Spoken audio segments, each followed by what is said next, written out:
the Trumpster. We all are fascinated with what's going on. It's happening at a blinding rate of speed. He's been in office a total of 24 days. A lot has happened. Tons. Somebody who knows this stuff inside and out. Mark Halperin joins us. He was the political director at ABC News. He's now the founder of an interactive media company called Two-Way. He has great subscribers, many of them in my family. Mark, good to see you, my friend. I hope they look like they're holding you hostage somewhere. Are you in some beautiful cubicle? But I'm in a nondescript cubicle, but I'm delighted to have the support of some of your relatives who are my customers, my patrons, yeah, my active clients, participants. Active participants. Listen, active participants. Yes. whenever I talk about Trump, especially with intelligent people like yourself, I begin with the question, does the good outweigh the bad? In the beginning, I was like, the good definitely outweighs the bad. We lived in this crazy woke culture where we're canceling people for thoughts they had, and everyone's just losing their minds. And here comes, finally, a bully with a billy club that says enough of this. And boy, did we need it. But he's coming at us at a blinding rate of speed with all kinds of things, some of it unconstitutional. And what do you think? Good outweigh the bad? Well, mixed bag. I think you did the broad overview correctly. I like to be optimistic about the country. You and I both know that when Trump is good, he's a good host. He's a good implementer of things. He's a good conceiver of how to get things done.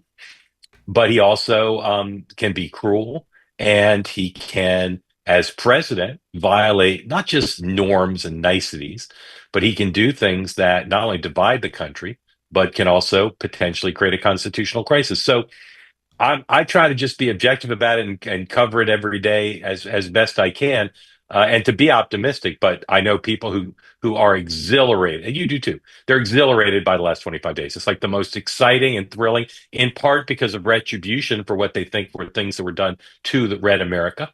And then I know people who are deeply depressed and think this is the worst thing that's ever happened. And I'm just trying to surf the center and bring people together as best I can. Right. It used to be that surfing the center was no business at all. I mean, CNN tried it, but you do it with an incredible. Like, look, I would call myself a radical centrist. You know, I see tremendous problems within the Republican Party, and I see the same within the Democrat Party. I would call myself, aligned with neither. But I am a radical centrist in that the center can be interesting if you're aggressive and, outspoken at both, to both ends. But Mark, look, Ezra Klein did this thing last week. He put a great video, I thought, made some interesting points about Trump coming at us at a blinding rate of speed. He hits with so many things that his enemy is not the Democrats. His enemy is the media, and he wants to keep them so confused and dizzying that he just keeps going. If they latch on to the next outrage, they've already forgotten what the last one was. And that's why all of these executive orders happen, because you can't really go through Congress to get any of this done. So he's really stretching that power as far as he can go. And what did, Steve Bannon called it muzzle velocity. Just overwhelm, shock and awe against the media. Is it working? Because the media seems to have shifted their attention away from Donald, almost like they're giving up. It's all Elon now. It's largely working. There are stories that happen every day that if they happened in isolation would be the biggest story of the day, the week, in some cases, I'd argue the month, that are barely covered. So it's working. It's a purposeful strategy. Very difficult. Even if these newsrooms were unbiased and really well funded, it's difficult, right? There's only one slot for the lead story. So every day you got to decide, well, what's the lead story? We can't just give short shrift to the lead story. It's the lead story.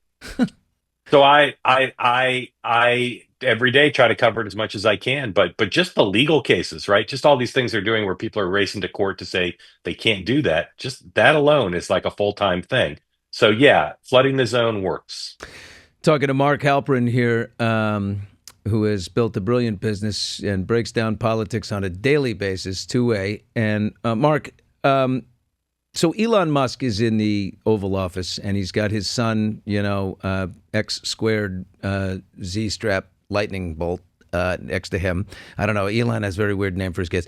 Cute little guy, I will say that. There's the Donald. He's letting Elon step forward. This is really unprecedented. I Yeah. And can't how can decide. we make sure that I can't decide if this is like a.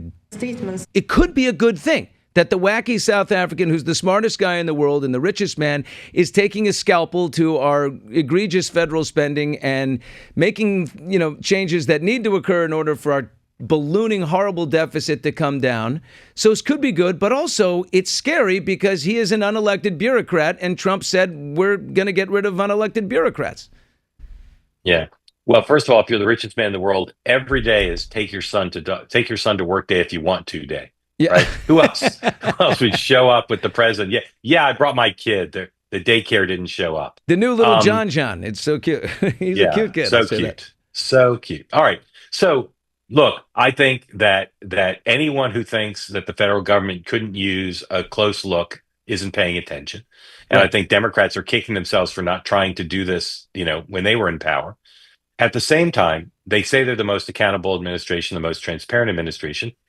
I think they'd be doing the country a service, and by the way, themselves a service, if they picked examples that were true, right? Some of the examples they've given turn out not to be true. There are plenty of true ones, and then they should explain them. They shouldn't just throw them out there with a tweet or a headline. They should say, here's a program started in 1972.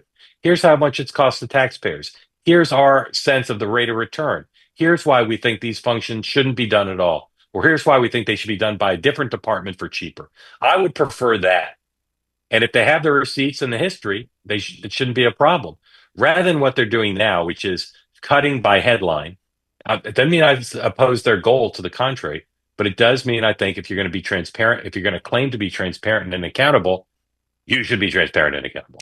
They throw out little items of chum like, Yeah. well, we're spending, $7 million a year to, train Sri Lankan journalists in how Yeah. to speak in, a non-binary friendly way or something. And, We made a trans remake of National Lampoon's Family Vacation. yeah, a transgendered opera that we're giving money to in Bogota in order to. I mean, these are probably true and they're tucked into something, but these are ways to get people fired up and be like, oh Yeah. my God, absolutely. Yeah. So it's effective in Yeah. that way.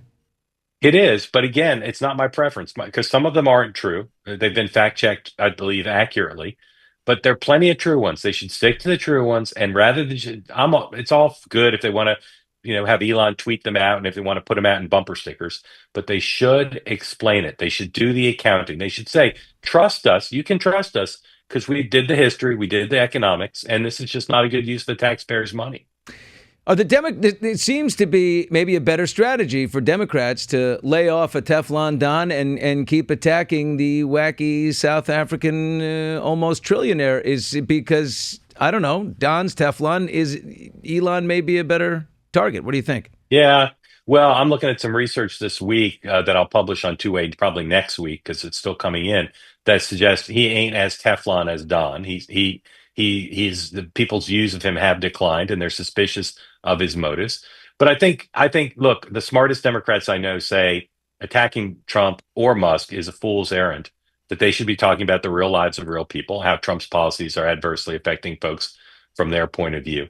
But Elon is such a big, fat, juicy target for them. Not just because he's a billionaire and a little bit eccentric, but because until that photo op in the Oval Office yesterday, and some would argue even afterwards, he's not really explaining himself. He's not really becoming a three-dimensional figure whose motives people can understand and appreciate. Having his kid there, I think, is super helpful. Always good to have pets and small children around you if you want Yeah. to humanize. But he's still kind of an abstraction and not a particularly popular one for a lot of folks. Why is he doing it? Why is Elon, who runs, Tesla and SpaceX, and why is he sitting in a Doja office going through, the federal Yeah. books? So we're asking a lot of people around the country that question in the research project we're doing, and we're saying, is it because he wants to help America? Is it because he's going to make him richer? Or is it he 'cause going likes after the power? bureaucracies that are going after him and if he getting rid wants of to help them? yeah, yeah. We asked, and people's views vary. I don't really know. Again, I try to give people the benefit of the doubt. It's a lot of sacrifice if the goal is to just sort of have a experience of power. I think that he loves the country to which he a lot of people who weren't born here come here. They love America, and I think at least part of it is he thinks it's an interesting and important intellectual problem that he can solve with the help of the people he's brought with him. And Right. I think he finds that invigorating. But I also think he really does think the government's too big, and the Biden administration didn't do things right, and he wants to be part of doing it right. I can't rule out that he thinks it's going to make him richer. I just don't know. Mark, I think that's right. You look at someone who's that wealthy, like they didn't set out to become that wealthy. Like no one of that kind of success is saying, "I want to be I'm gonna go be a half trillionaire." Maybe Yeah. the world's first trillionaire. No, they are. He is a problem. You can see it. He's a problem solver. He's an unquenchable thirst to figure things out, and probably, like me, agrees that a healthy America is good for the world, and we're unhealthy. So, Amen. Amen. Amen. amen. So, I mean, I got to say, I still give him the benefit of the doubt and hope to God he's right. Even if he's trekking around a young guy named Big Balls with him to he's 22-year-old kids. I mean, I don't know. It's not the first time that young kids have made big successful changes. I am concerned about the nickname, but Yeah, yeah. It's not necessarily the first choice nickname for family entertainment. I'm sure but it must travel well online is what I think. But Yeah, well, I'll resist the obvious jokes. Yes, it's a colorful nickname. so, are you listen, one thing I'm fascinated with the Donald is, it's never enough. This is his second term. He can't run again. Just because they're non-consecutive, it doesn't matter. But one congressman put out this idea, floating it already, about the 22nd Amendment. Do you see Trump making a move to stay in there, for a third term? Yeah. I do. There's not going to be a constitutional amendment, but he could run for vice president with someone like Vance, and they just agree that basically Trump's going to be president. Oh my So that's God. possible. Although they did ask, is Vance the future of the party? And Trump said, no, not yet. We don't know Yeah, where this is going. I think if he He had it doesn't back, want. I think if he had to take it back a second chance at that, he wouldn't say no the way he did. I think he would just say it's too early. He likes Vance, but a lot of people around Trump, Charlie Kirk, Don Jr., Tucker, they really like Vance, and I think they will maneuver when the time is right to have Trump give Vance his endorsement. And in the current Republican Party, Trump's endorsement is not important. It's, as they say at Yale, dispositive. So I think the no kind of set people's alarms off a little bit, but I think it was really more like not yet, in due time. So back to where we began, just to wrap it up here. Yeah. Does the good outweigh the bad? Like, it's hard to I'll, answer that. yeah. It Yeah. really I'll is. give you the oldest canard in journalism. Time will tell. Only after we see how he Are actually you governs. more concerned or are you more curious? As you look, like optimistically curious or sort of it concerned? it's my nature to be optimistic, personally optimistic and professionally vigilant. So I know you want me to pick the lady or the tiger, but I won't. Professionally, I just don't feel comfortable doing it. But I also really don't know. I think he's giving voice to the hopes of tens of millions of people, and he's crushing the dreams of tens of millions of people. And I think his performance is what should determine how history answers the question you asked, which is the right one. Is this guy going to make the country better or not? That's what Bill Clinton said it all the time. That's the job description. Make people's lives better. And we'll see if he does. He's done some things already that have made some people's lives better, but he's also done some things that have made people cuckoo for Cocoa Puffs. Mark Halperin with us. Mark, actually, I think of one more thing, and that is this writer Selena Zito, who has traveled with Trump a lot. She was Yeah. 4 feet away from him when he got shot. Yeah. I've connected with her and talked to her a little bit, but she coined this incredible phrase: Trump's supporters take him seriously but not literally, and the media takes him literally but not seriously. So when we look at some of these sort of loose ends that are out there, how seriously do you take America taking over Gaza? Oh, I take it seriously until somebody comes up with a better plan. I think people who dismiss it as Yeah. foolish or whatever, Trump put it on the table. Until somebody trumps it with a better plan, I think it changes the game. And I think people who dismiss it don't take into account that we've had years, hundreds of years of failure. So here's a new idea, and it's not as far fetched as some of the smarty pants like Tom Friedman say. So I take it seriously, even if it's not the exact thing that happens. I think it has the baseline where the conversation is now, and I think that's better than where we were a week ago before he unfurled it. When he And says, history will record that Donald Trump worked hard for peace in the Middle East, and history will record that I was funnier than Howie. yeah. Just with that one line. Just with that one line, ironically, how he's listening to everything. He's brutal landlord. He's running around. He says we're going to bomb the. He goes, I think we just bomb the hell out of them if they don't release all the hostages on Saturday. I kind of admit I have to be like, you're right. Enough's enough. Yeah. Stop trickling out 3 hostages in exchange for 250 people. Like, release them now. Who are you? Yeah. I was at Day Bars the other day, and somebody was talking about Howie, and they said, Howie Mandel makes Benjamin Netanyahu look like AOC. That's what they said. That's what they said. I overheard it. It was at the fish counter. Keep your day job. Mark Halperin, okay. I really... I'll keep it.